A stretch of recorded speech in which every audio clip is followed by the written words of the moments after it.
Yo, what's good? We're back with another one. It's showtime.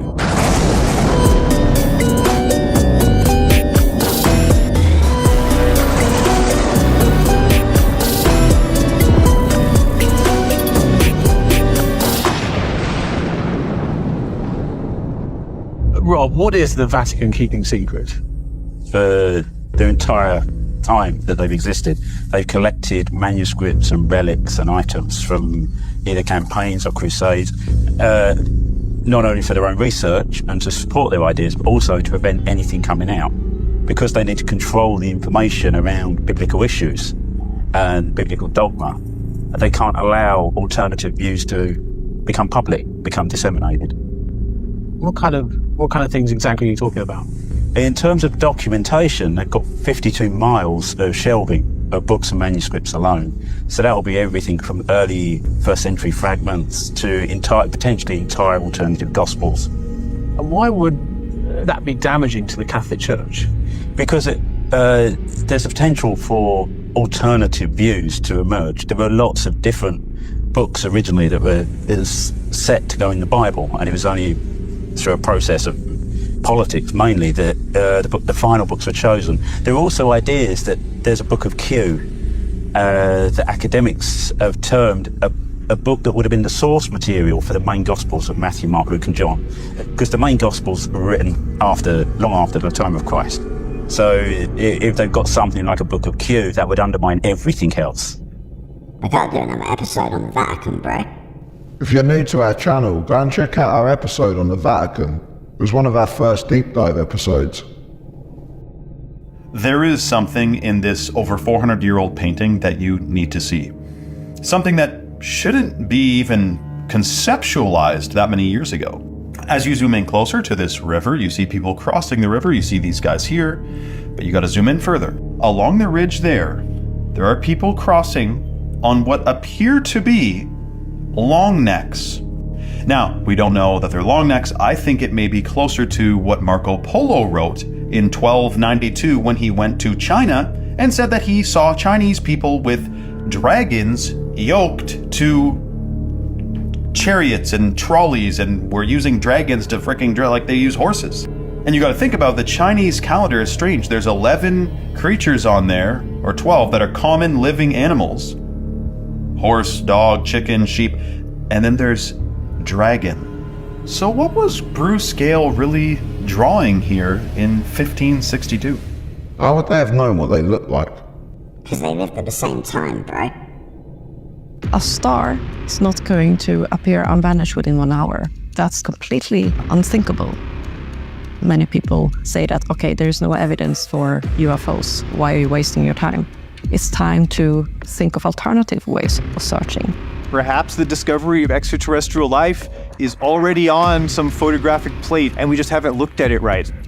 In the past, when one was taking images of the sky, one had these big glass plates and one put it in the telescope and let it expose an image like films. So we started studying these plates. I was sitting with 24,000 images and I looked them through one by one myself. I found that we had one image where 9 objects seemed to appear and vanish within 1 hour, which was completely crazy. This is before the satellite era. So if you find evidence of some sort of transient object in the sky during the early 1950s, it can't be a human satellite, so what is it?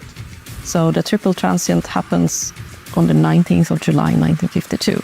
And the second from the 27th of July 1952, they coincide with one of the most famous UFO flyovers called the Washington, D.C. flyover.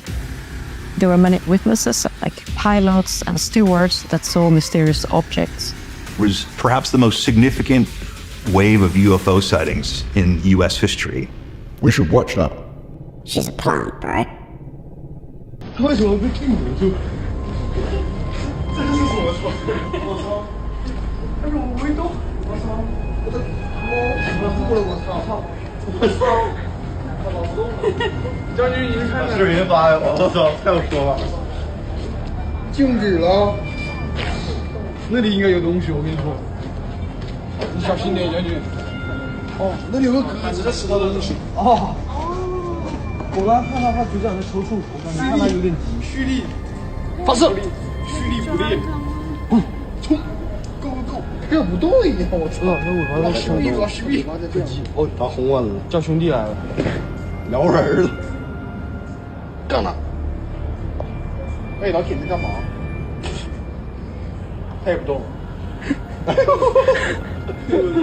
动不动了？哎呦我操！兄弟，上一木头人。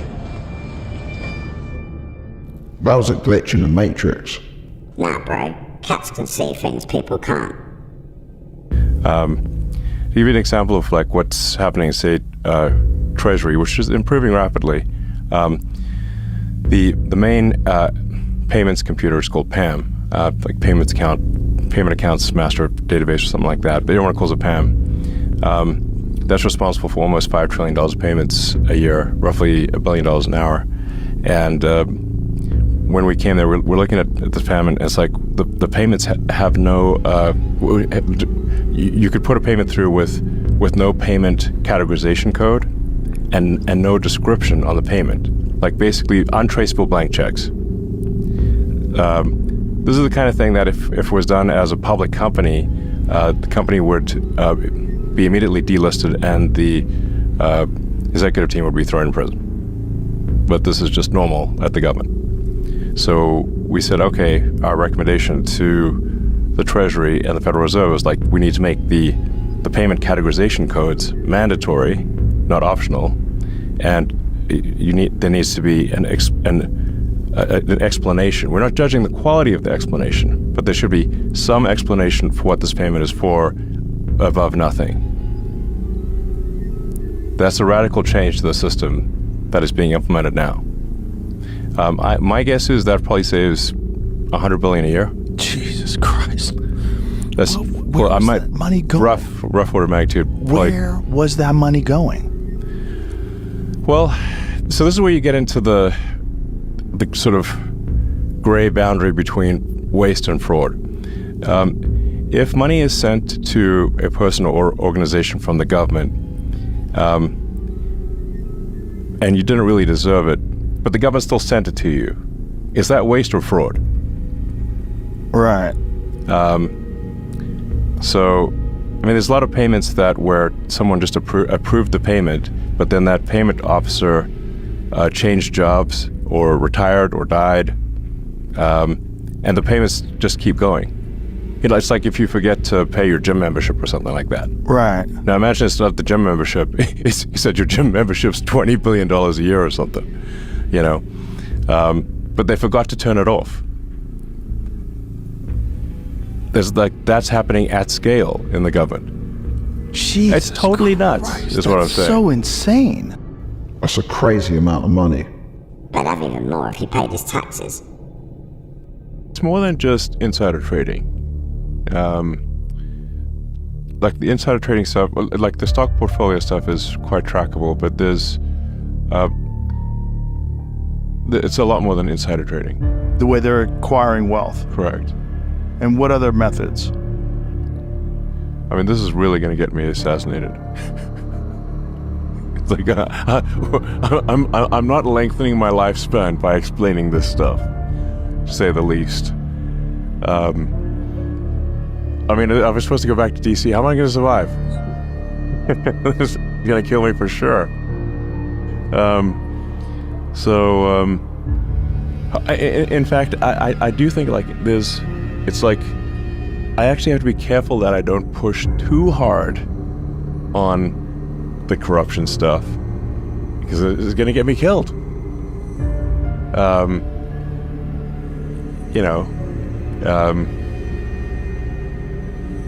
Yeah, it's like I was actually thinking about that on the plane flight over here. It's like if I push too hard on the corruption stuff, people get desperate. You don't want to push too hard because then you'll have to pay tax. Yeah, they're all slippery bastards. Jeff Bezos just moved to Florida to spend more time with Dad. Isn't that sweet, Stephen? Isn't that nice? No, it has nothing to do with his father. Give me a fucking break. He aggregated $160 billion in wealth. He would pay about another 8 or 10% in state taxes in Washington. But in the U.S., you're allowed to peace out to Texas or Florida. and pay no income tax. The 25 wealthiest Americans pay between 6 and 8% tax rate. What are the tax schemes they're playing? You buy stocks, you never sell them, you borrow against them. Okay, explain that to me like I'm a 10-year-old. So Sure. You own $100 in Amazon stock. Yeah. You need money to buy something. Instead of selling the stock and say it's gone up 50%, I say it's doubled, you would have to realize a capital gain and pay long-term capital gains on that $50 gain. No, just borrow against it and let the stock continue to grow. what rich people do is they'll buy a stock. So I'll spend 10K on Amazon stock, and then I go to a bank and the bank give me a $5,000 loan against my Amazon stock tax-free. Right. And I just hold the Amazon stock. Now I've got $5,000 tax-free. If the Amazon stock goes to $20,000 in value, then I can go to the bank and say, it's gone up now, give me another $5,000. And I just spend and live off that money. Now, if the Amazon stock collapses, I'm fine, because the loan was against the stock. So they'll sell the stock at a certain point as it's collapsing to get their money back. One of the great tax schemes in history is that stocks grow. Think of yourself as a stock. You're making $1 million a year doing a very successful podcast. Every year, the government in the UK is going to take 40% of it. If you own $1 million in stock and it goes to $2 million, you don't get taxed on it till you sell it. Yeah, so just never sell it. Never sell it. And that's what Elon's doing with his Never companies. sell it. People say he's got, $200 billion, whatever. In fact, he's borrowing tax-free against those companies. And then when he finally needs to sell it to pay off some of those loans, he moves to Texas, despite the fact he built all his wealth in California. They need to stop these fucks from doing this. Yeah, he acts like he's doing some noble deed by exposing all this corruption, but then he's going to swerve his tax. Do you guys remember this clip from the World Economic Forum? I'm going to show you it in a second. We are at a critical juncture when it comes to humanity where technology is either going to lift everybody up or suppress everybody down, and it's quite freaky. I mean, you can look at things like Havana syndrome, where diplomats in Cuba experienced all of these debilitating symptoms. A lot of people believe it was caused by a weapon that was just projecting it into you. Over this weekend, somebody sent $1.4 million to send a message on the blockchain. They sent it to the Bird address. What did that message say? Oh, it just said that the company was using brain-machine weapons to persecute all the company employees, former employees, and they themselves are also controlled. Read the messages right here. A brain-computer interface, mind-reading technology keeps developing. There's a new mode of crime. Wild animals become puppets or complete slaves to the digital machine. It's a new mode of crime, which the victim is gradually deprived of his senses of desire until he becomes a complete slave to the digital machine. I don't know the context behind this. I don't know if this is just some crazy person that spent $1.4 million to be like, hey, they're putting chips into our heads and they're controlling us, or if it's actually real. But what they claim is that it's pretty widespread and it's being pushed out more and more, which is why I want to share this clip. This is Nita Farahani, and she wrote a book called The Battle for Your Brain. You're in the zone. Even you can't believe how productive you've been. Your memo is finished, your inbox is under control, and you're feeling sharper than you have in a decade. Sensing your joy, your playlist shifts to your favorite song, sending chills up your spine as the music begins to play. You glance at the program running in the background on your computer screen and notice a now familiar sight that appears whenever you're overloaded with pleasure. Your theta brainwave activity decreasing in the temporal regions of your brain. You mentally move the cursor to the left and scroll through your brain data over the past few hours. You can see your stress levels rising as the deadline to finish your memo approached, causing a peak in your beta brainwave activity right before an alert popped up, telling you to take a brain break. But what's that unusual change in your brain activity when you're asleep? It started earlier in the month. You sent a text message to your doctor with a mental swipe of your cursor. Could you take a quick look at my brain data? Anything to worry about? Your mind starts to wander to the new colleague on your team, whom you know you shouldn't be daydreaming about, given the policy against intra-office romance. But you can't help fantasizing just a little. And then you start to worry that your boss will notice your amorous feelings when she checks your brain activity and shift your attention back to the present. You breathe a sigh of relief when an email she sends you later that day congratulates you on your brain metrics from the past quarter, which have earned you another performance bonus. You head home, jamming to the music, with your work-issued brain-sensing earbuds still in. When you arrive at work the next day, a somber cloud has fallen over the office. Along with emails, text messages, and GPS location data, the government has subpoenaed employees' brainwave data from the past year. They have compelling evidence that one of your coworkers has committed massive wire fraud. Now, they're looking for his co-conspirators. You discover they are looking for synchronized brain activity between your coworker and the people he has been working with. While you know you're innocent of any crime, you've been secretly working with him on a new startup venture. Shaking, you remove your earbuds. What do you think? Is it a future you're ready for? As you heard, Nita asks, is this a future you're ready for? Some say no, some say yes, and then she's like, well, it's already here. I cannot stress this enough. This is not the time to be asleep. Technology that is coming out right now can either take us on an exponential scale upwards and we're going to go to new levels, or it can suppress the vast majority of human life, completely enslaving you. It's already here. We're not making it, it is already here. If you think people are born into mental slavery in the current system, just you wait. This is why you need to embody who you are, and we really got to start making some moves. I'm optimistic that we will. That's terrifying. How can they present that like it's a good thing? They're gonna fine us for thinking, bro. Optimus is intended to be a sort of a fully functional humanoid robot. And it'll be capable of doing a wide range of tasks. So basically, if you can just ask it to walk your dog, take care of your house, babysit the kids, teach the kids, cook dinner, play the piano. So it's it's a generalized humanoid robot. I think everyone will want one, because why not? And so, and then I think there'll be at least one for every person, and then a whole bunch more in industry making things. So I think there'll be, my guess is 20 billion-ish. 20 billion humanoid robots out there. We definitely need to be careful that they don't, go to. Are they going to look like people? You're going to look really like people, or distinguishable from people? You could make them look like people. More robots than humans is ridiculous. He was too casual about them turning into Terminators. How do lobsters grow? Well, I don't care how lobsters grow, but I was interested in it. And it points out that a lobster is a soft, mushy animal that lives inside of a rigid shell. That rigid shell does not expand. Well, how can the lobster grow? Well, as the lobster grows, that shell becomes very confining. And the lobster feels itself under pressure and uncomfortable. It goes under a rock formation to protect itself from predatory fish, casts off the shell, and produces a new one. Well, eventually, that shell becomes very uncomfortable as it grows, right? Back under the rocks, good. And the lobster repeats this numerous times. The stimulus for the lobster to be able to grow is that it feels uncomfortable. Right?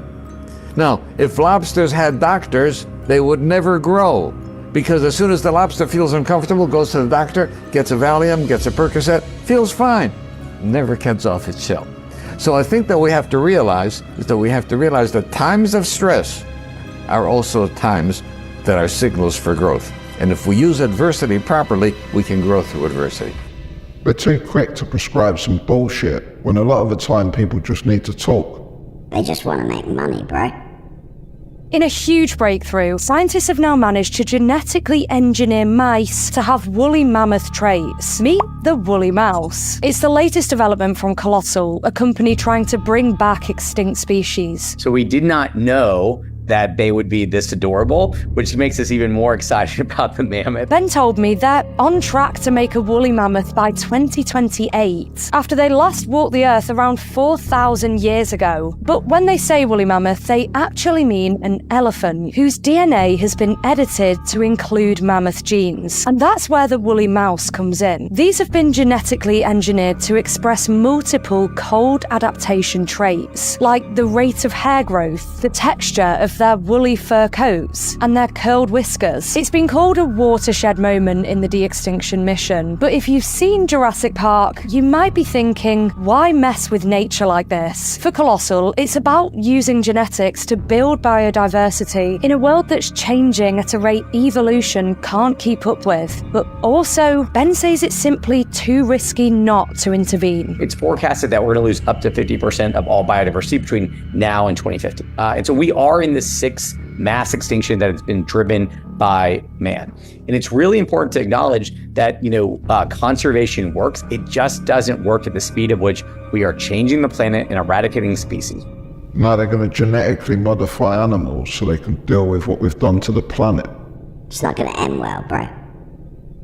They've created a camera so fast it slows to a crawl the fastest moving thing in the universe, light. The camera has a resolution of a trillionth of a frame per second.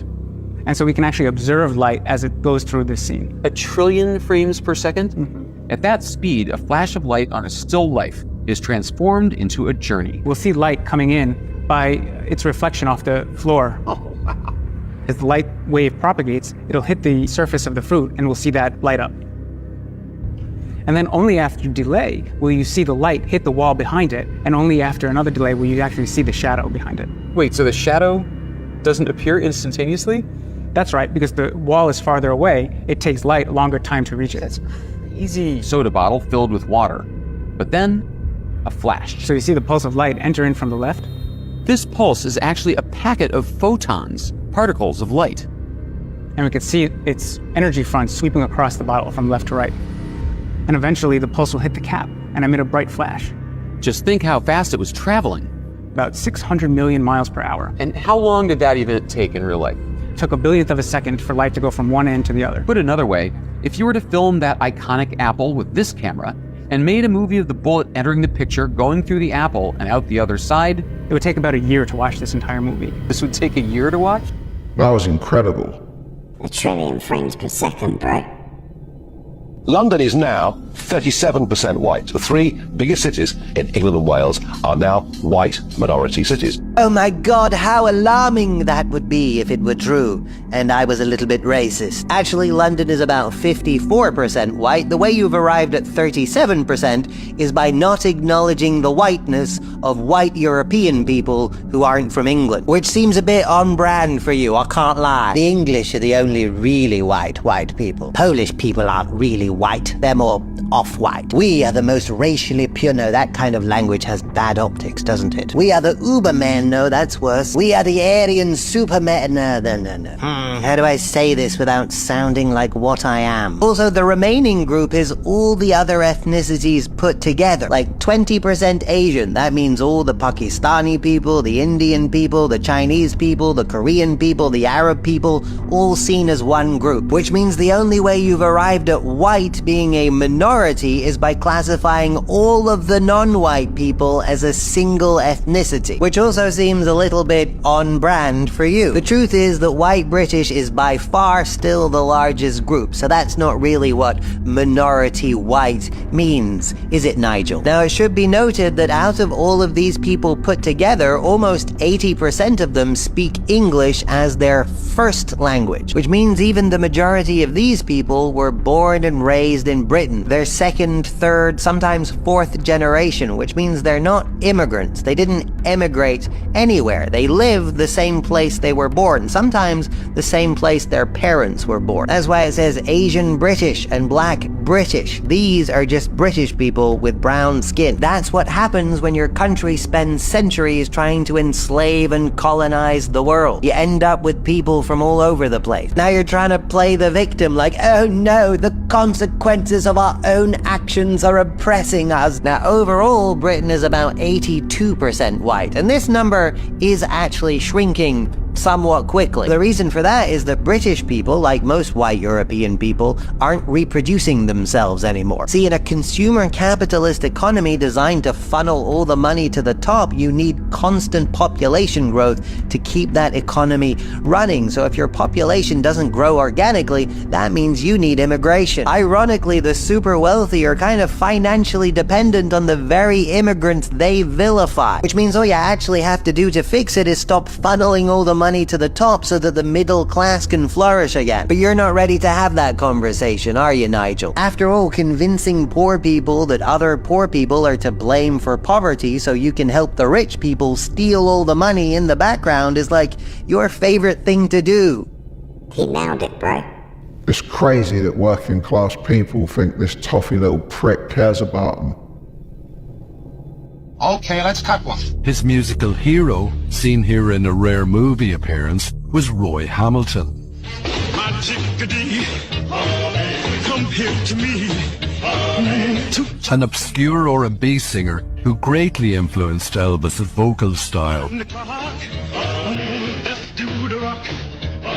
Rory had a record called I'm Gonna Hold On Tight and Don't Let Go.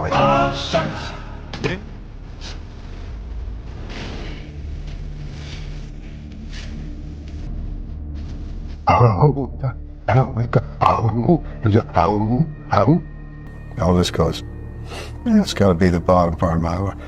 And Elvis just grabbed it, okay? So who do you think when your house says you look, I'm in love? Come on, shook up.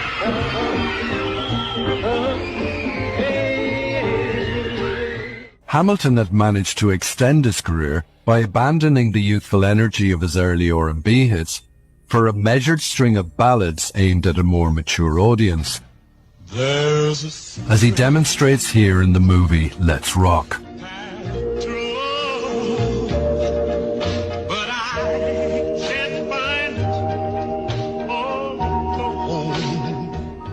My father was an amazing balladeer. He had a great operatic. What the fuck? Elvis just ripped that guy off. Yeah, bro. He sounded exactly like him. I just didn't object to it. I just felt that the music it wasn't that good to care about. Now, this sounds terrible, doesn't it? But I mean, honestly. Maybe some exceptions, though. I mean, Elvis was a talented guy. Well, okay. Not necessarily. You know better than I. Yeah. Let me ask it differently. How good was Elvis? What Elvis did, he caused a lot of the populace, if you want to, usually when people say populace, they usually mean white people, to start listening to a lot of music that normally they wouldn't have been listening to. I guess I'm going to lose at least about a third of my fans right now. But to say that Elvis was so great and so outstanding, like they say, he's the king.